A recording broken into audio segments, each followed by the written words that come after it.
If you think a wedding always means happiness, then listen carefully, because this story will teach you something important. In Lagos, where traffic never sleeps and gossip moves faster than cars, one wedding changed many lives forever. What happened after this wedding shocked two families, broke a new home, and taught a painful lesson about trust, self-control, and consequences. David Brown was the groom everyone admired. He was tall, neat, and always spoke calmly.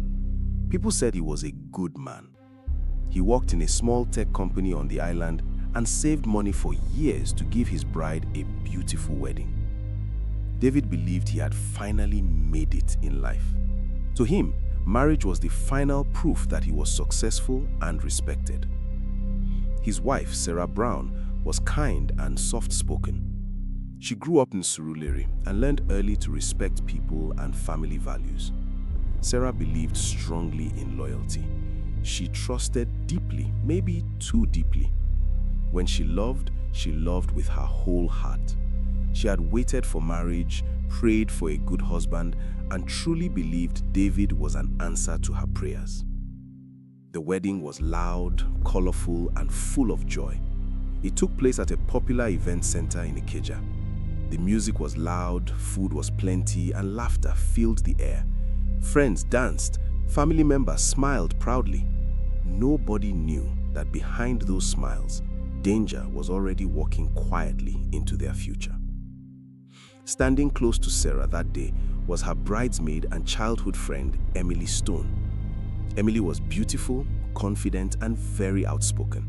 She loved attention and knew how to get it. She and Sarah had been friends since secondary school. They shared secrets, clothes, and dreams. Sarah trusted Emily like his sister. What Sarah did not know was that Emily secretly liked David from the first day she met him. Emily smiled throughout the wedding, but inside her heart was a storm. She watched David carefully, how he laughed, how he spoke, how he touched Sarah's hand. A voice inside her whispered, "That man should have been mine." Instead of pushing the thought away, Emily allowed it to grow like a bad seed. After the wedding, David and Sarah moved into their new apartment in Lekki. It was small, but clean and peaceful. Sarah decorated the house with love, she cooked with joy, and spoke kindly to her husband. David felt proud, but inside him, something was wrong. He enjoyed attention too much. He liked being admired. He liked feeling wanted. Only 1 week after the wedding, temptation knocked loudly on their door. Sarah traveled to Abeokuta for 2 days to visit her sick aunt. She trusted David completely. Before she left, she asked Emily to check on David and help him if he needed anything. She said this with a pure heart. Emily smiled and agreed, hiding her true intentions behind friendly words. That evening, Emily went to the apartment. She dressed simply but attractively. When David opened the door, he was surprised but pleased. They talked, they laughed. Emily reminded David of how many women admired him at the wedding. She praised his looks. She praised his success. David felt his pride rise. Instead of stopping the conversation, he allowed it to continue. One thing led to another. That night, David made the biggest mistake of his life. What started as harmless talk became flirting. What became flirting turned into a shameful act. David forgot his vows. Emily forgot her friendship. In that moment, they both chose desire over loyalty. The house that was supposed to hold love now held betrayal. The next morning, guilt sat heavy in David's heart, but fear sat heavier. Emily left quietly, acting like nothing happened. David cleaned the house as if he could clean his conscience too. He promised himself it would never happen again, but the damage was already done. 1 week later, Sarah returned earlier than planned. She entered the house with a smile, ready to surprise her husband, but something felt wrong. The house smelled different. David acted strange. He avoided her eyes. Her heart began to beat fast. A quiet voice inside her whispered, "Something is not right." Later that night, Sarah found a message on David's phone. One message was enough to destroy everything. It was from Emily. Sarah's hands shook, her heart broke, her world collapsed. Sarah sat quietly on the edge of the bed, staring at David's phone like it was a dangerous animal. The room felt cold, even though the fan was on. Her heart was beating fast, like it wanted to escape her chest. She read the message again, slowly, hoping her eyes were lying to her. Last night was special. I can't stop thinking about you, Emily. Sarah's hands began to shake. Her mouth opened, but no sound came out. Her chest felt heavy, like someone placed a big stone on it. She remembered the wedding day. She remembered Emily standing beside her, smiling, holding her dress.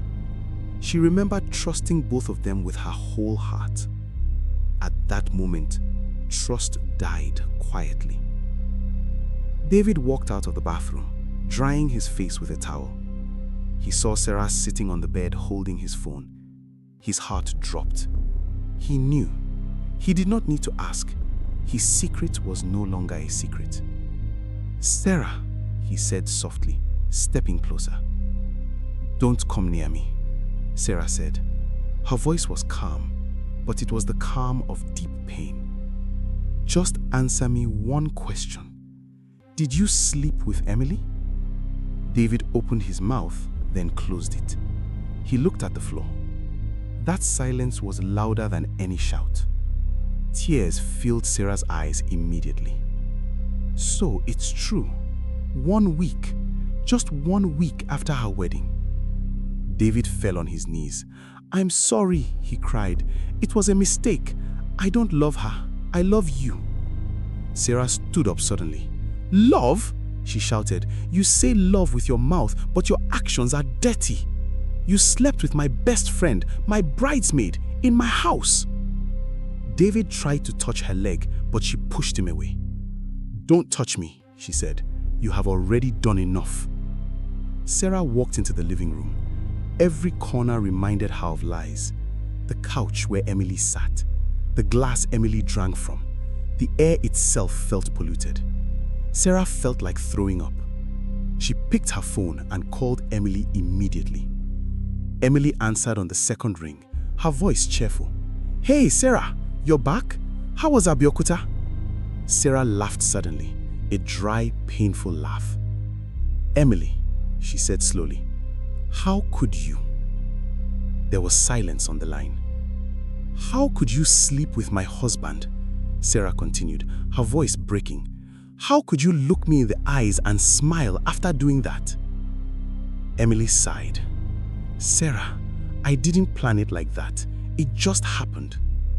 "Just happened?" Sarah screamed. "You came to my house, you wore that dress, you stayed late, you knew exactly what you were doing." Emily's voice became cold. "If David didn't want it, it wouldn't have happened. Maybe you should ask your husband why he couldn't control himself." That sentence cut Sarah deeper than a knife. She dropped the phone and began to cry loudly. David stood behind her, helpless, watching the woman he promised to protect fall apart because of him. That same night, Sarah packed a small bag.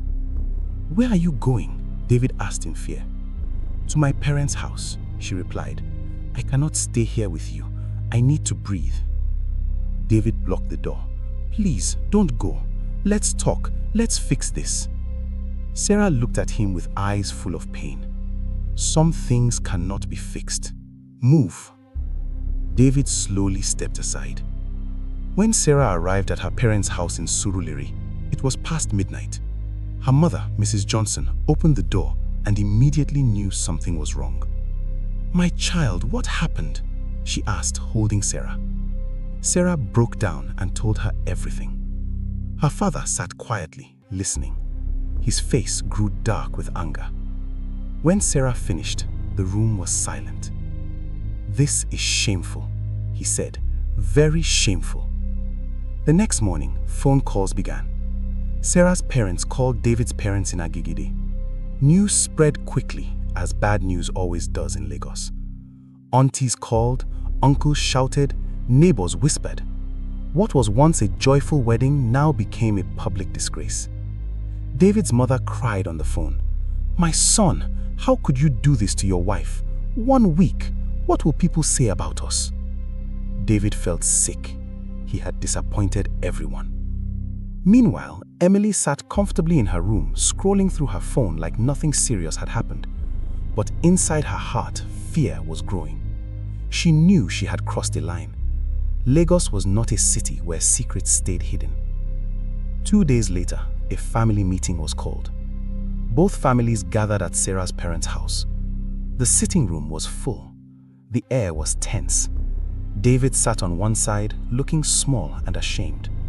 Sarah sat beside her mother, quiet and broken. Emily was also invited, but she came late, wearing a long face. When Emily entered, Sarah stood up immediately.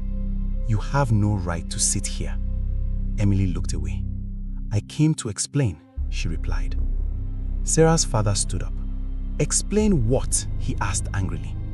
Explain how you destroyed a new marriage. Emily tried to speak, but David's father interrupted her. Both of you are guilty, he said, but my son has brought shame to my house. David finally spoke. I am sorry, he said, crying. I accept my mistake. Sarah looked at him. Sorry will not erase the pictures in my head, she said. Sorry will not bring back my trust. The elders discussed for hours. Some suggested forgiveness. Some suggested separation for some time. But Sarah's heart was already decided. I want a divorce, she said calmly. The room went silent. David stood up in shock. Please, Sarah, don't say that. I have said it, she replied. I cannot build a life on betrayal. That day, 2 families left the meeting in shame. A marriage that had just started was already ending. Outside, Lagos continued moving. Buses honked, people laughed. Life went on. But for David, Sarah, and Emily, nothing would ever be the same again. Because once trust is broken, it never returns the same way. And the consequences of that one night were only beginning. The morning after the family meeting, Lagos woke up like nothing had happened. Cars filled the roads, hawkers shouted prices, people rushed to work. But inside Sarah's parents' house, everything felt heavy and broken. The kind of silence that comes after a storm sat in the living room. Sarah lay on her childhood bed, staring at the ceiling. She had not slept all night. Every time she closed her eyes, she saw David and Emily together. The images hurt her like sharp thorns. She felt foolish. She felt used. Most of all, she felt betrayed by 2 people she loved the most. Her mother entered the room quietly and sat beside her. My daughter, she said softly, you did nothing wrong. Sarah turned and cried into her mother's arms. I trusted them, she sobbed. I trusted them with my life. Her mother stroked her hair. Trust is good, she said, but when people break it, it is their shame, not yours. Meanwhile, David was living in a different kind of pain. He had returned to the apartment alone. The house felt empty. No laughter, no food smell, no soft voice calling his name. Every corner reminded him of what he had destroyed with his own hands. He sat on the couch holding his head. How did I become this person? He asked himself. But regret came too late. The damage was already done. At his parents' house in Agege, things were not better. His mother refused to talk to him. His father looked at him with disappointment every time their eyes met. You embarrassed us, his father finally said. People are calling me. They are laughing. They are asking if this is how we raised you. David knelt down. I'm sorry, sir. Sorry does not clean shame, his father replied. Go and face your consequences. The news did not stay inside the family for long. In Lagos, secrets have legs. A neighbor heard, an auntie told a friend, a church member whispered. Soon, people were talking about the wedding that ended in disgrace after 1 week. At Sarah's church, women gathered in small groups shaking their heads. Such a fine girl, see what happened to her." At David's office, colleagues looked at him differently. Some avoided him, some pretended not to know, others whispered behind his back. His boss called him into the office. "David," his boss said seriously, "I don't care about your personal life, but your head is not here. Fix yourself." David nodded, feeling small. But while Sarah and David were drowning in shame and pain, Emily was fighting her own battle. She thought things would calm down. She thought people would blame David alone. She was wrong. Sarah had told her story to a few trusted friends. Those friends told others. Soon, Emily's name was attached to the scandal like glue. At her workplace, people stopped talking when she entered. One day, a colleague looked at her and said, "So you sleep with your friend's husband now?" Emily felt her chest tighten. "That's a lie," she said quickly. But lies are weak when truth is loud. Even in her church, people began to look at her with judgment. The pastor's wife stopped calling her. Invitations disappeared. The respect she once enjoyed slowly vanished. One evening, Emily visited her mother. "People are insulting me everywhere," Emily complained. "They are blaming me for everything." Her mother looked at her quietly. "Did you do it?" she asked. Emily stayed silent. Her mother sighed deeply. "My daughter, you wanted what was not yours. Now you are paying the price." That night, Emily cried for the first time since everything happened. But her tears were mixed with anger, not true regret. Inside her heart, she still believed David had feelings for her. "He chose me too," she whispered to herself. "I'm not the only one at fault." Back in Surulere, Sarah received divorce papers. Seeing her name on the document made everything real. Her hands shook as she read through it. This was not a nightmare. This was her life now. David called her that night. "Please," he begged on the phone, "let's try counseling. Let's try time apart. Don't end it like this." Sarah closed her eyes. "David," she said calmly, "you ended it the day you touched my friend." There was silence. "I deserve peace," she continued. "I cannot sleep beside someone I do not trust." David cried quietly on the other end. "I still love you." "Love without respect is empty," Sarah replied and ended the call. The divorce process moved fast, too fast for a marriage that had just begun. Elders tried again to talk Sarah out of it, but her decision was firm. "I refuse to suffer to please society. This is my life." On the final day at the court, Sarah wore a simple dress. David looked tired and broken. When the judge asked if they both agreed to the divorce, Sarah said yes without shaking. David hesitated, then whispered yes. Just like that, it was over. Outside the court, Emily watched from a distance. She thought she would feel happy. She thought she would feel victorious. Instead, she felt empty. David walked past her without stopping. "David," she called. He turned and looked at her with cold eyes. "Don't talk to me," he said. "You helped ruin my life." Emily froze. At that moment, she understood something painful. David was never hurt. After the divorce, Sarah tried to rebuild her life slowly, like someone learning how to walk again after a fall. She stopped attending big events. She avoided places where people would ask questions. Some nights, she cried quietly into her pillow. Other nights, she stared into darkness, asking herself why good people suffer for trusting others. But Sarah made one strong decision. She would not let bitterness destroy her future. She returned fully to her work as a primary school teacher. The children became her comfort. Their innocent smiles reminded her that not all hearts were wicked. When they laughed, she felt a small light return to her chest. Teaching helped her heal in ways talking could not. One afternoon, a little girl raised her hand and asked, "Auntie Sarah, why are you always kind even when you look sad?" Sarah smiled gently. "Because kindness is free," she replied, "and pain should not turn us into bad people." Those words were also for herself.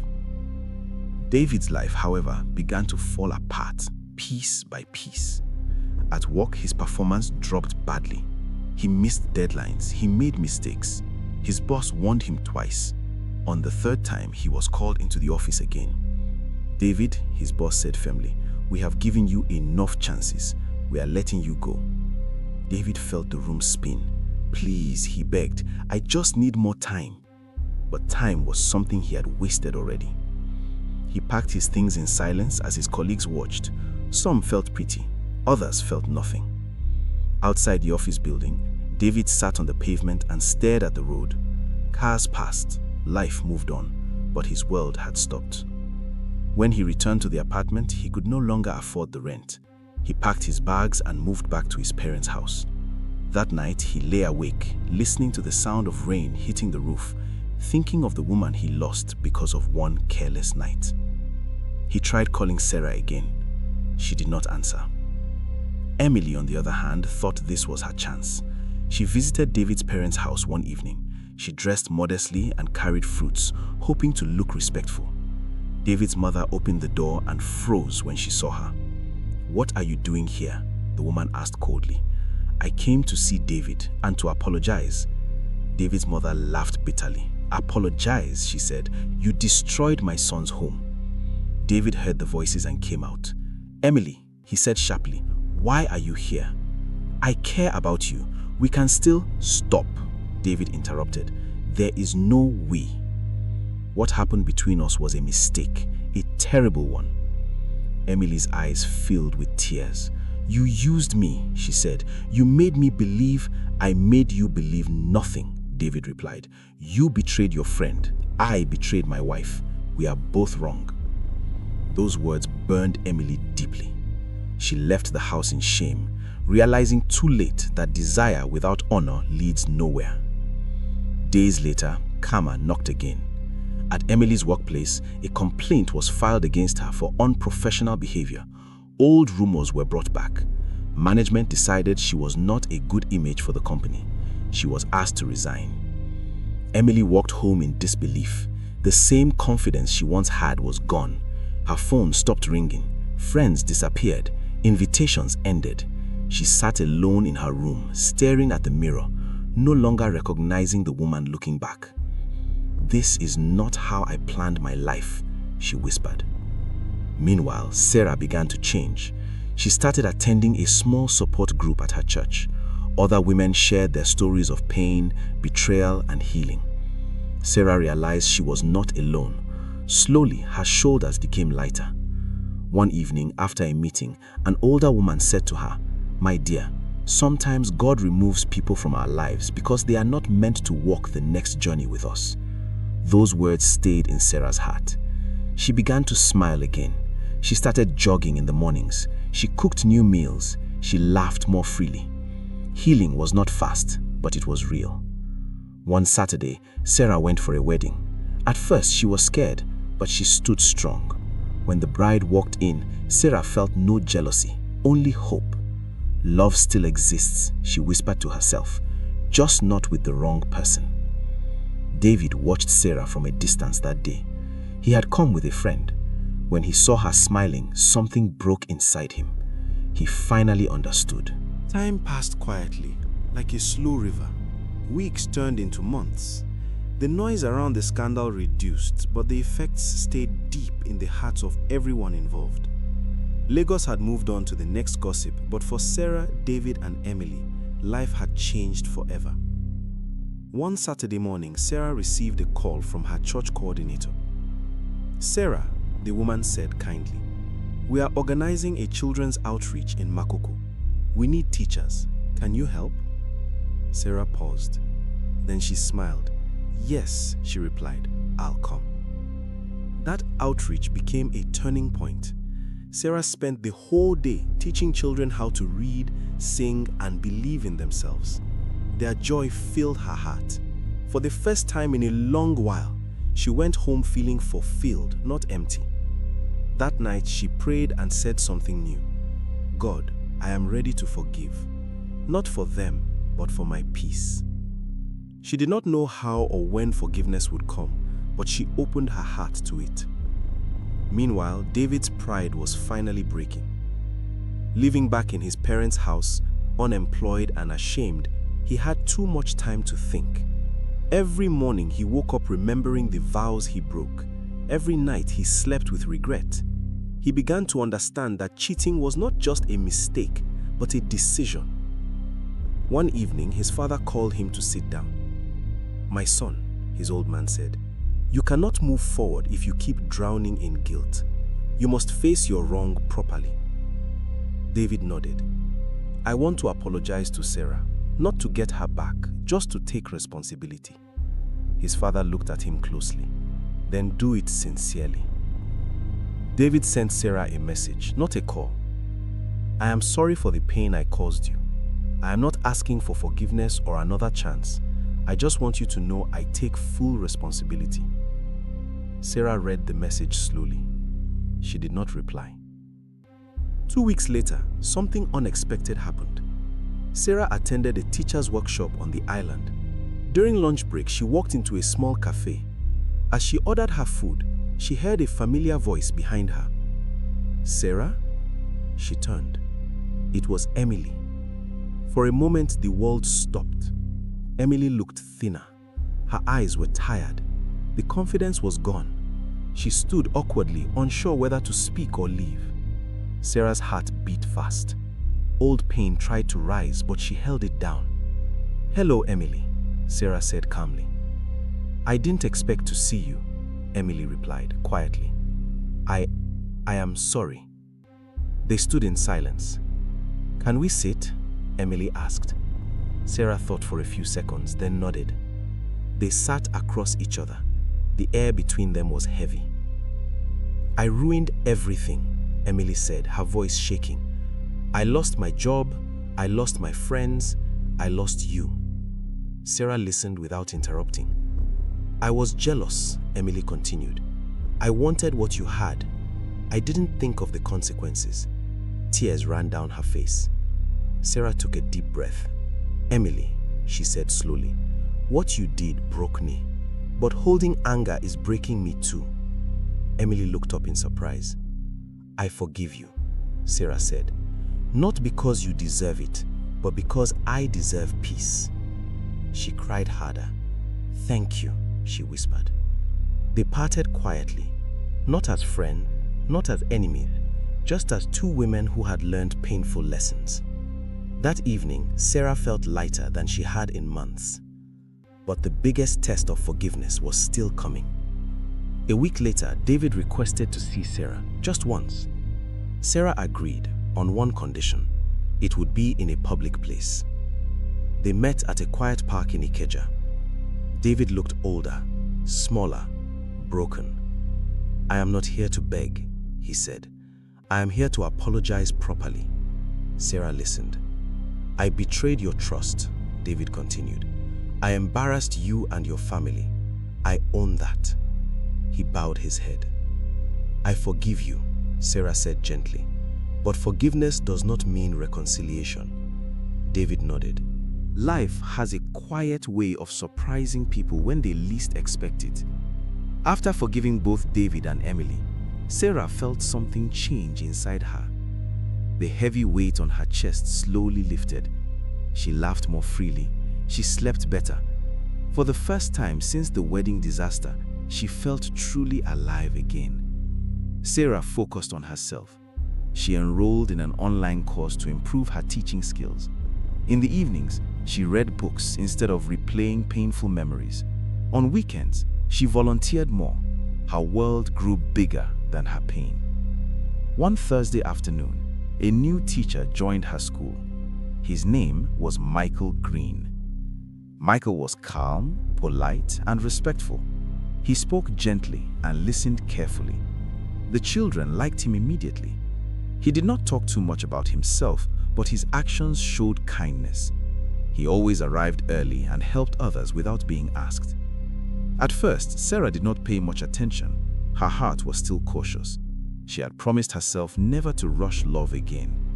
But slowly, something changed. Michael and Sarah often stayed back after school to arrange books and lesson plans. They talked about teaching, life, and dreams. Michael never asked about her past. He respected her space. One evening, as they locked the classroom together, Michael said, "You are very strong."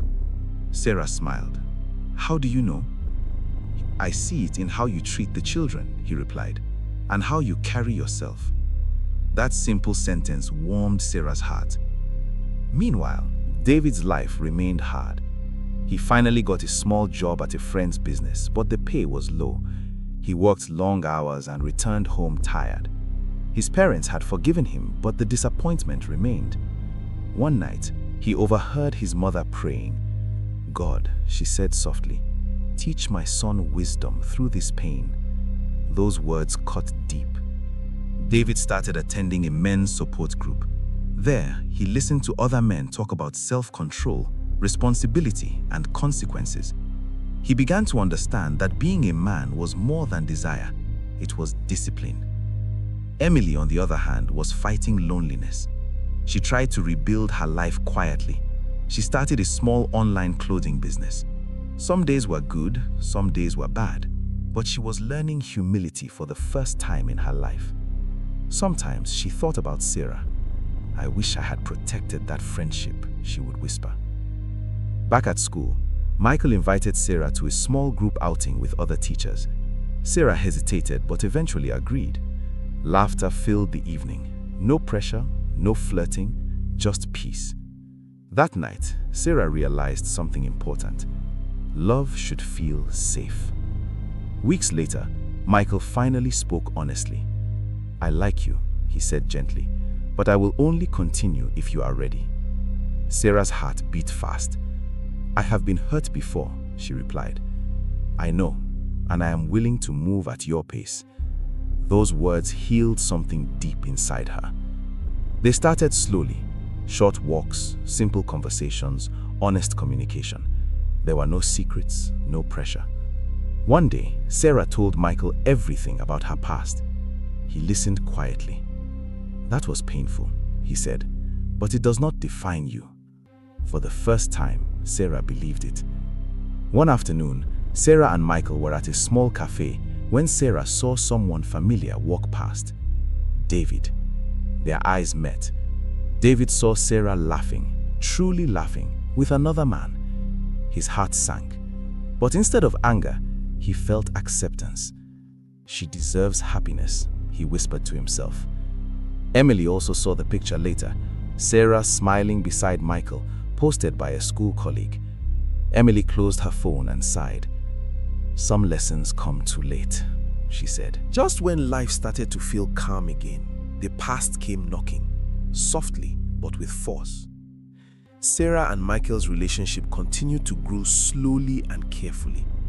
They did not rush anything. They talked openly, they prayed together, they laughed easily. For Sarah, this felt very different from her marriage to David. There was no fear in her heart, only peace. But peace often attracts tests. One Friday evening, Sarah received a message from an unknown number. "Good evening, Sarah. This is David. I know you didn't give me this number, but I just need to say something important." Sarah stared at the message for a long time. Her chest tightened slightly, but not from pain, more from surprise. She did not reply. Minutes later, another message came. "I'm not asking for anything. I just need closure." Sarah sighed and put the phone down. She went to the kitchen, drank water, and prayed quietly. After some thought, she replied, "You can speak, but this will be the last time." David's reply came quickly. "I heard you are seeing someone. I just wanted to say I'm truly sorry for everything. Seeing you happy made me understand how much I lost." Sarah read the message calmly. The words no longer had power over her. "I forgive you," she typed, "but please respect my space." David replied with one word, "Understood." That night, Sarah told Michael everything. "I don't want secrets," she said. Michael nodded. "Thank you for trusting me," he replied. "Your honesty matters." This made Sarah's respect for him grow even more. Meanwhile, Emily was facing her own test. She ran into David at a supermarket in Yaba. They greeted each other awkwardly. "I heard Sarah is happy now," Emily said. "Yes," David replied quietly, "and she deserves it." Emily nodded. "We ruined something beautiful." David looked at her. "No," he said, "I ruined it. You played a part, but the responsibility was mine." That was the first time Emily heard true accountability from him. A few weeks later, Sarah's school organized an inter-school competition. Michael and Sarah worked closely together. Parents noticed their teamwork. Whispers started. "Are they together?" some asked. Sarah felt nervous. Old fear tried to return. One evening, she sat alone and questioned herself. What if this ends badly too? That fear showed how deep her past wounds still were. Michael noticed her quietness. "What's wrong?" he asked gently. "I'm scared," Sarah admitted. "What if I trust again and get hurt again?" Michael took a deep breath. "Trust is always a risk," he said, "but fear should not control your future." His words stayed with her. Later that week, Sarah's parents invited Michael for dinner. Sarah was nervous. Her parents were cautious because of what happened before. During the dinner, Michael spoke respectfully. He did not try to impress. He answered questions honestly.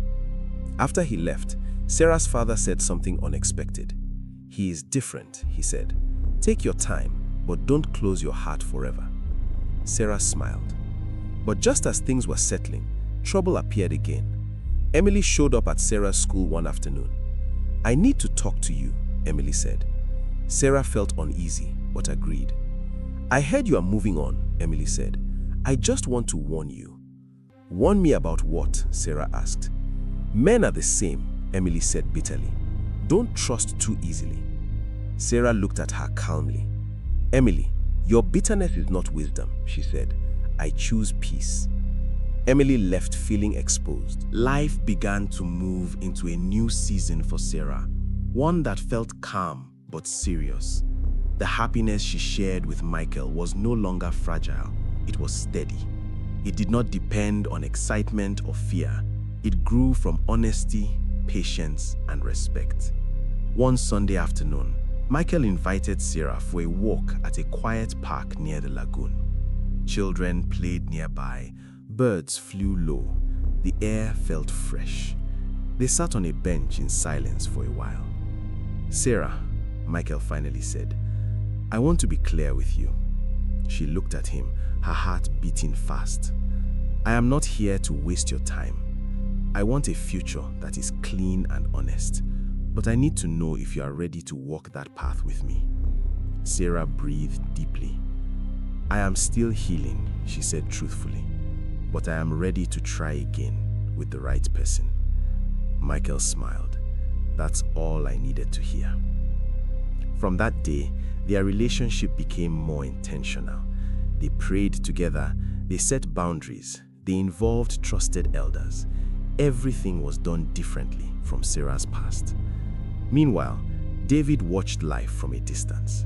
He heard through mutual friends that Sarah might remarry someday. Instead of pain, he felt peace. He finally understood that love does not mean possession. He focused on rebuilding himself, emotionally and spiritually. Slowly, his life stabilized. Not perfect, but better. Emily, however, was still restless. She saw Sarah's growth and felt uncomfortable. It reminded her of her own mistakes. She tried to bury guilt under work and distraction, but it always returned. One night, she dreamt about the wedding day. Sarah smiling, holding her hand. She woke up crying. The next morning, Emily did something unexpected. She sent Sarah a long message. "I don't expect a reply. I just want you to know that I am truly sorry, not because my life fell apart, but because I hurt you deeply." Sarah read the message slowly. She did not reply, but she smiled. Forgiveness did not always need conversation. Months later, Michael visited Sarah's parents again, this time with his own family. It was a simple meeting, full of respect and clarity. There were no loud promises, no pressure, just honest intentions. After they left, Sarah's mother held her hand. "You look peaceful," she said.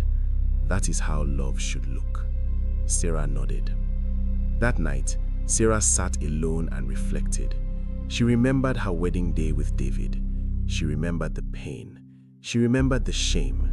But she also remembered how she survived. Pain had taught her wisdom. Betrayal had taught her boundaries. Healing had taught her strength. By the time the Harmattan winds returned to Lagos, everyone's life had taken a new shape. Sarah stood in front of her mirror one quiet morning, tying her hair slowly. She was no longer the woman who doubted her worth. The pain that once controlled her had become a lesson, not a prison. She still remembered everything, but it no longer hurt the same way. Michael was now a steady part of her life, not loud, not forceful, just present. One evening, as they walked back from a small bookshop, Michael stopped suddenly. "Sarah," he said gently, "there is something I want to ask you." Her heart skipped, but she did not panic. "I don't want to rush you," he continued, "and I don't want to repeat the past, but I want to build something honest, with patience, with truth, and with God at the center." He paused. "Will you consider marriage again when you're ready?" Sarah felt tears in her eyes, not tears of fear, but tears of gratitude. "Yes," she said softly, "I will." They did not celebrate loudly. They simply held hands, understanding that real joy does not need noise. Across the city, David sat alone in his small room. He had heard the news through a mutual friend. "Sarah is planning to remarry," the friend said. David nodded slowly. That night, he did not cry. Instead, he wrote a letter he would never send. "I loved you wrongly, and I lost you fairly." For the first time, he felt free from regret's heavy chains. Acceptance had finally come. Emily, now in a new city, followed Sarah's life quietly from afar. When she saw the engagement news online, she closed her phone and smiled sadly. "She grew," Emily whispered, "and I paid to learn." She had changed too, more careful, more humble, more aware of consequences. Back in Surulere, Sarah's parents prepared themselves emotionally for another wedding. This time, there was no rush, no pressure from society. Her father said something that surprised everyone. "This time, we will celebrate wisdom, not just ceremony." As plans began quietly, Sarah reflected on her journey. She had learned that love without respect is dangerous, that beauty without boundaries invites trouble, and that forgiveness is not weakness, but power. One afternoon, Sarah visited her old wedding dress still packed away. She touched it gently, then closed the box. "Thank you for the lesson," she whispered. She gave the dress away the next day. That act closed something inside her. Michael watched her grow stronger every day. He did not try to own her story. He honored it. "You are not broken, you are rebuilt." And Sarah believed him. The circle was closing. The betrayal had spoken. The shame had taught. The pain had shaped. And now, choice had finished the work. The day of Sarah and Michael's wedding arrived quietly, without the noise of judgment or the weight of gossip. It was a small ceremony in a beautiful garden in Lekki, full of flowers, sunlight, and genuine smiles. This was not just a wedding. It was a celebration of growth, patience, and true understanding. Sarah stood in a simple white dress, her hair braided softly, her eyes shining with confidence. She was not the same woman who had cried over a shattered marriage 1 year ago. She had learned that life sometimes breaks you so you can be rebuilt stronger. Every painful memory, every betrayal had been a teacher, shaping her into someone who could finally trust wisely and love freely. Michael approached her, calm and steady. He held her hands. "I promise to honor your heart," he said. "I promise to protect it, not because you are fragile, but because I respect what you have been through." Tears filled Sarah's eyes, not from sadness, but from relief. Relief that the past no longer controlled her. Relief that she could choose joy, not fear. Relief that she had finally found a love that felt safe and real. In the crowd, Sarah's parents smiled proudly. Her father whispered, "Wisdom and patience always win in the end." Her mother nodded, her eyes wet with quiet happiness. Meanwhile, far away in his small apartment, David watched the photos online. He saw Sarah laughing, truly happy, and he felt something he had never felt before: peace. For the first time, he let go completely. There was no bitterness, no regret that consumed him, only acceptance. He had learnt a lesson the hard way. Betrayal destroys more than just the person who is wrong. It destroys the one who chooses the wrong path. Emily, now settled in a new city, also saw the pictures. She had rebuilt her life slowly, learning humility through hardship. She understood fully that desire without respect and patience comes with consequences that cannot be avoided. Seeing Sarah's happiness taught her a lesson she would carry forever. Choices have weight, and true growth comes from owning your mistakes. At the ceremony, Sarah and Michael exchanged vows quietly. They did not promise perfection because life is never perfect, but they promised honesty, patience, and mutual respect. Every word held meaning because both of them had walked through pain and learned how to protect what mattered most. After the ceremony, Sarah stood for a moment in the garden alone. She looked up at the Lagos sky, the same sky that had seen her heartbreak, shame, and betrayal. She whispered softly, "Thank you for teaching me. Thank you for showing me that I am stronger than I knew. Thank you for letting me love again, this time wisely." The lesson of the story was clear. Love without respect is fragile. Betrayal destroys more than hearts. It destroys trust, honor, and peace. Forgiveness does not erase pain, but it frees the soul. Patience, self-awareness, and wisdom turn heartbreak into growth. And so Sarah walked hand in hand with Michael, stepping into a new life built on lessons learned the hardest way. Behind her, the past remained behind. Ahead of her, hope, love, and true happiness awaited. Some scars never fade completely, but when you face them with courage, they become marks of strength, not shame. And in Lagos, where stories are told faster than buses move, Sarah's story became one of warning, healing, and inspiration.